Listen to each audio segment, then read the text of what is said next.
Você reparou que os filmes de terror parecem estar ficando cada vez mais políticos? Olá, é bom te ver por aqui. Meu nome é Clara e no Mimimídias dessa semana nós vamos falar de filmes de terror. Mais especificamente, a gente vai falar do fato de que várias produções de terror de várias partes do mundo que chegaram no Brasil esse ano falam abertamente de política. E isso não parece ser uma coincidência. Primeiro, nós vamos falar da história da política nos filmes de terror. Depois, nós vamos conversar sobre o que mudou na forma como os filmes apresentam os temas políticos para o público. Antes de tudo, é importante estabelecer que leituras políticas de filmes de terror não são novidade. Um exemplo está no documentário O Guia Pervertido da Ideologia, apresentado pelo filósofo esloveno Slavoj Žižek. Nesse documentário, Žižek discute como o filme Jaws foi recebido pela crítica. Ele diz que muita gente entendeu o tubarão como um medo dos americanos comuns perante ameaças como desastres naturais ou até mesmo imigrantes. Mas o Žižek também diz que Fidel Castro ama o filme do Spielberg justamente porque ele enxerga o tubarão como representante de um discurso marxista e o medo perante a um grande capital que explora a força de trabalho das pessoas. O que Žižek aponta é que o tubarão funciona como elemento unificador de medos. Qualquer medo que o espectador quiser ver representado, ele pode ver ali naquela figura do tubarão. O tubarão, segundo Žižek, substitui qualquer medo e transforma todos os medos em um só. Nesse sentido, muito já foi discutido sobre o papel político dos filmes de terror. O cientista político John S. Nelson acredita que os filmes de terror podem funcionar como um manual para a ação política, já que esses filmes podem nos acordar para o mal que está ao nosso redor, além de nos ensinar a aprender com as nossas derrotas e da importância de nos organizarmos. É aquele clichê de filme de terror, né?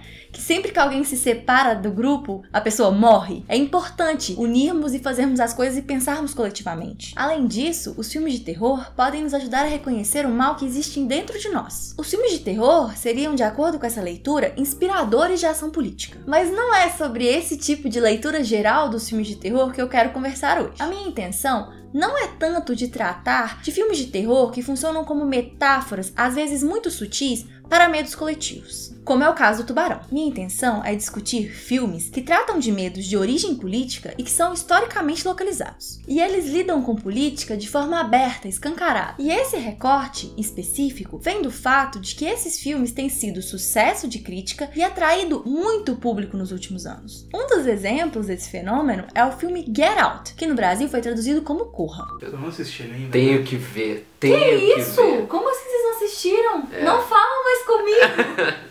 Nossa, gente, Get Out é muito legal, tá com certeza entre os filmes de terror mais legais do ano. O pessoal comentou muito bem dele mesmo. Get Out foi produzido pela Blumhouse, responsável por filmes de relativo baixo orçamento, mas grandes sucessos de bilheteria, como as franquias Atividade Paranormal, Supernatural e Uma Noite de Crime. Numa entrevista pro The Guardian, Jason Blum, que é o CEO e fundador da Blumhouse, diz que para um filme de terror ter sucesso atualmente, duas coisas são muito importantes. Uma delas é que o filme seja relevante, a outra é que ele use de vozes diversas. Sobre ser relevante, Jason Blum disse que grande parte da audiência que vai ao cinema assistir filmes assustadores tem menos de 25 anos. Ele diz que ele não acha que um filme de terror precisa ser político para fazer sucesso, mas que filmes de terror que são políticos se beneficiam disso na atual conjuntura. Ele diz que existe um certo benefício para filmes de terror políticos porque o mundo anda bastante medonho. E ele fala isso se referindo especificamente ao fato de que o Trump foi eleito e é o atual presidente dos Estados Unidos. Ele diz que, portanto, nós estamos vivendo em tempos muito férteis para esses tipos de filmes.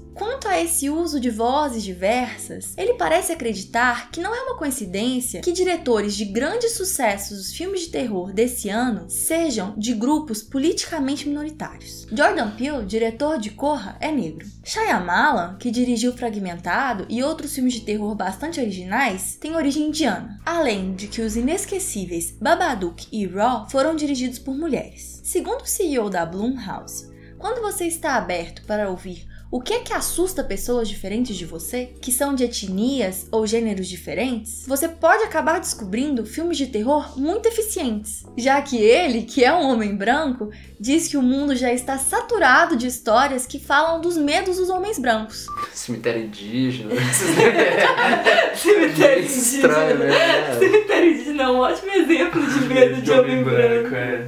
Segundo ele, é exatamente por isso que esse tipo de história tem chamado tanta atenção e ressoado tanto. Nessa entrevista tem uma última coisa que eu achei muito interessante, especialmente se a gente volta naquela ideia dos filmes de terror enquanto catalisadores de mudança política. Sobre Get Out, o Jason Blum diz que é muito comum que quando o filme começa, as pessoas que são brancas que estão assistindo o filme se identifiquem com a moça branca, e as pessoas negras da plateia se identifiquem com o moço negro, mas que no fim do filme tá todo mundo se identificando com o Chris. Nesse momento, todo mundo, a audiência inteira, passa a enxergar o filme através dos olhos do protagonista negro. Você já assistiu Get Out? Porque eu concordo que a experiência que o filme propõe é bem essa. Aquele filme me fez ficar aterrorizada com medo que não me pertence, que não faz parte da minha experiência cotidiana. Sobre isso, Jordan Peele diz que o seu filme e o A Noite dos Mortos-Vivos são os únicos filmes de terror de todos os tempos preocupados com a questão da desigualdade racial. Realmente, 2017 parece estar sendo o ano de explorar medos de origem política que afligem uma parcela específica da sociedade. Além de Get Out, esse ano chegou ao Brasil um filme chamado Green Room, que foi traduzido como Sala Verde. E o grande medo que esse filme propõe diz respeito a essa onda de neonazismo entre jovens norte-americanos. Além disso, também chegou no Brasil o filme iraniano Sob a Sombra, que trata da guerra entre o Irã e o Iraque e ao terror a qual as mulheres foram submetidas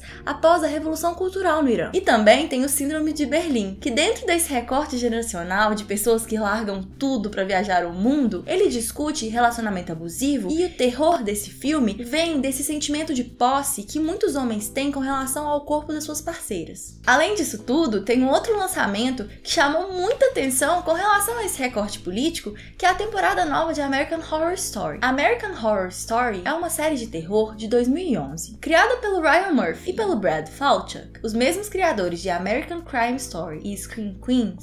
Eu não sabia que American Horror Story é dos mesmos criadores de American Crime Story. Parece óbvio, né? Mas não, que a American Crime Story eu só conheço, eu só soube que existia por causa da temporada que eu só via do O.J. Simpson, que saiu na Netflix, que é muito boa, inclusive. Eu acho que o mais estranho é que eles também são os criadores de Glee. Eu acho que Sério? isso sim, é um pouco peculiar. Sim, eles são criadores de Glee. Que versatilidade. Não, mas que louco então, porque então a especialidade deles é meio que, tipo, a palavra que eu tô procurando não é paródia, mas é porque, tipo, todos esses filmes eles são meio que Caricaturais. pastiches assim. ou caricaturas de gêneros, gêneros, né? Que é o musical, o filme de terror, o filme de crime. Documentário de crime. Que louco isso, né? Uma especialização interessante. Legal. Não, eu não tinha pensado por esse lado. Mas eu acho que super né? American Horror Story é uma série antológica. Cada temporada da série tem uma história, um tema e personagens diferentes, ainda que o elenco principal seja o mesmo. A série já falou de casas e um hotel mal assombrado, bruxas, entre outros temas. Mas o tema desse ano diverge muito dos anteriores e pegou todo mundo de surpresa. Porque os diretores dessa série escolheram as eleições que elegeram Donald Trump como tema para sua série de terror. Pro Hollywood Reporter, Ryan Murphy diz que essa temporada de American Horror Story está tentando colocar em evidência pessoas que não têm voz na sociedade americana atual, que estão sendo ignoradas pela atual administração e estão morrendo de medo. O Ryan Murphy diz também que ainda não se escreveu sobre o quanto que a sociedade americana ficou dividida depois das eleições. E o que a série está tentando fazer não é o óbvio, que seria explorar um ponto de vista só, mas mostrar os dois lados da equação, já que ele acha que enquanto um país, os cidadãos americanos precisam se ouvir. Por mais que as pessoas estejam divididas e que cada lado esteja horrorizado com as atitudes do outro lado, eles precisam se movimentar rumo ao entendimento comum. Isso lembra algum país que você conhece? Nossa, mas eu acho isso... Assim, tem que ver a temporada sair, né? Mas esse negócio de mostrar os dois lados... No primeiro episódio, ele faz isso de forma brilhante. É porque eu acho que essa questão também é mais do que eleitores do Trump e eleitores da Hillary.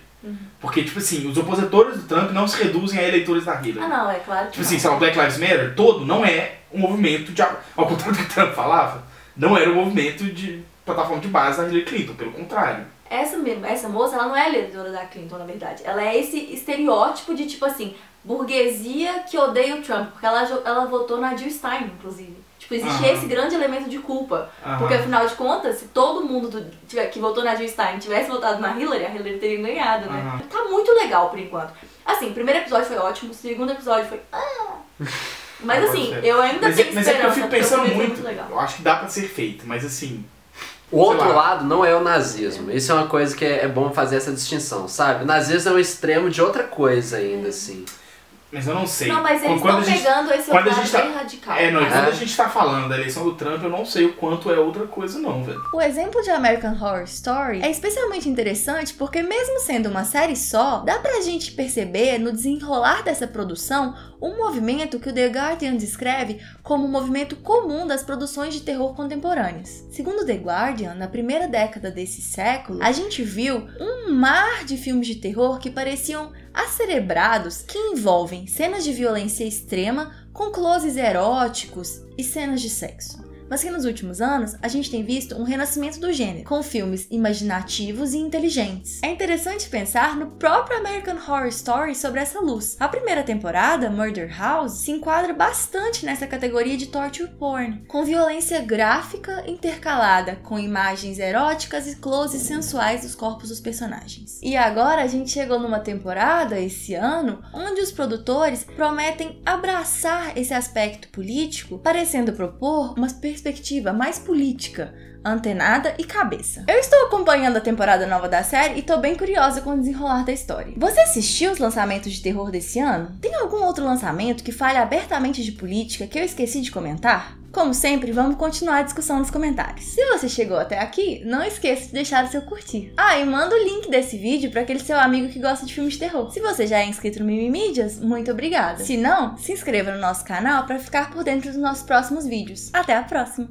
Parecendo propor uma perspectiva mais antenada e cabeçuda. That's what she said. Eu acho que você quer mudar essa palavra, Clara. Eu acho que você quer mudar essa palavra.